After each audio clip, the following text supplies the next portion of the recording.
This video is brought to you by Ground News. Whenever the Chancellor presents their budget, factions on different sides of the political spectrum argue that they should have gone further. Typically, those on the right argue that the Chancellor should have cut more taxes in order to encourage growth.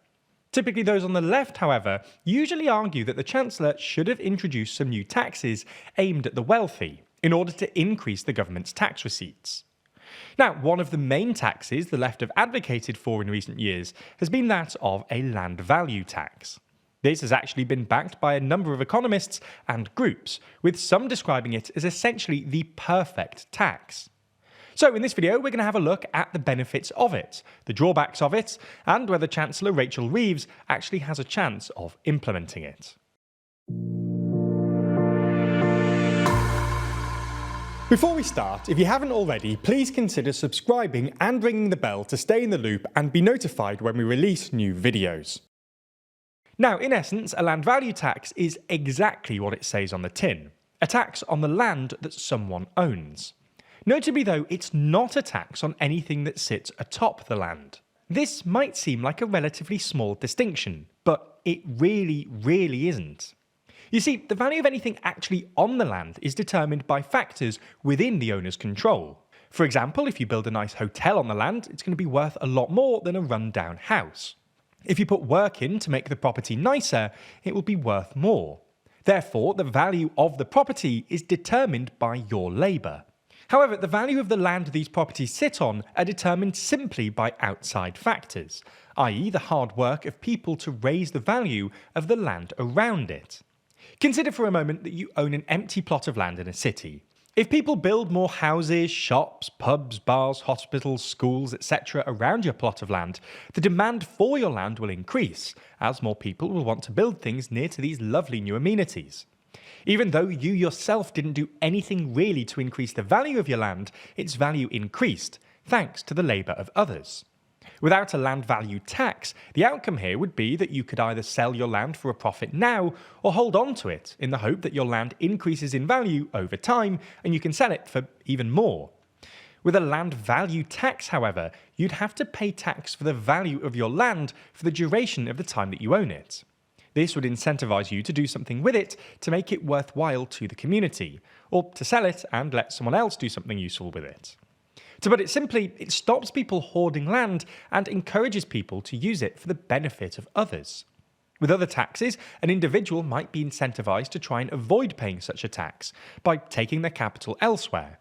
If, for instance, corporation tax was increased, there'd be an incentive to take capital to another country with lower rates, potentially reducing the overall tax receipts by the state. This isn't really the case with land. One of its distinguishing features is that it doesn't move. As such, land value tax cannot be avoided.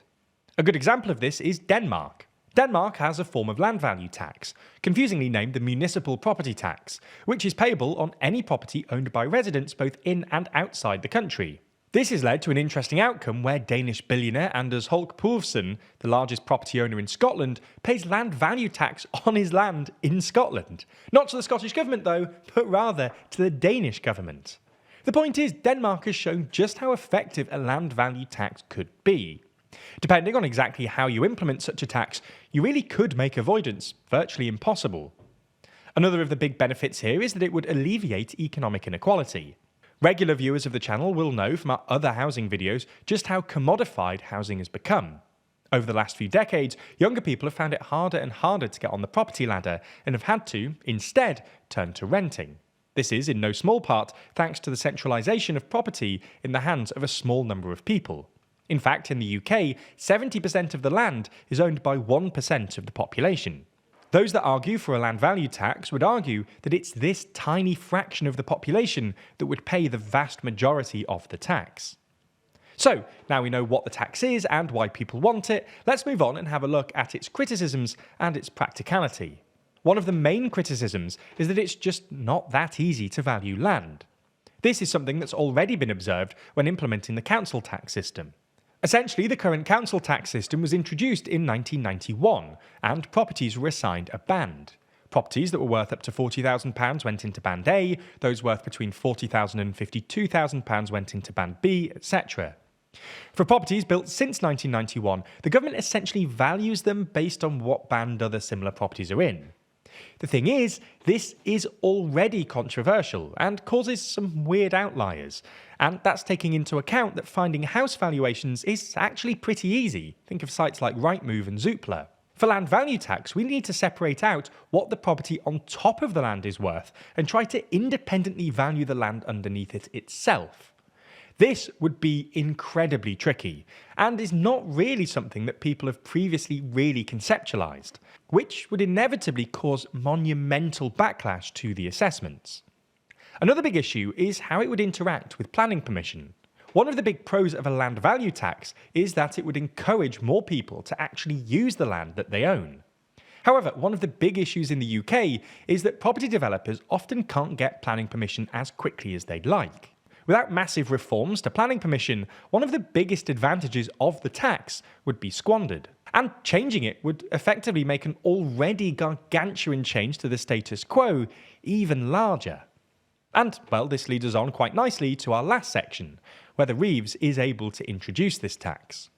There seems to be a fairly large contingent of people in favour of the tax, especially at the FT. But as popular as it might be among some sections of the population, it goes against landowners, who have a huge stake in political and economic power in the UK. This is why previous attempts to introduce land value tax have failed, and why it would probably fail again if Reeves tried to implement it. Now, this all plays into the wider issue Reeves faces, though, with the UK economy actually contracting by 0.1% in October, despite the government's real focus on growth. This has been covered extensively by more than 92 news outlets. 22% of the reporting is coming from the left, and 44% is coming from the right. If you compare the headlines, you'll start to see some interesting framing emerge, with right-wing outlets hammering the Chancellor for this issue, and even claiming that it might be evidence of a recession. This is all possible thanks to our sponsor Ground News, a website and app developed by a former NASA engineer on a mission to give readers an easy, data-driven, objective way to read the news. They pull in stories from all over the world and organise them by story, and every story comes with a quick visual breakdown of the political bias, factuality and ownership of the source's reporting, all backed by ratings from 3 independent news monitoring organisations. One of my favourite features is their blind spot feed, which shows you stories underreported by one side of the political spectrum or the other. For example, if you lean right, you probably missed this story on...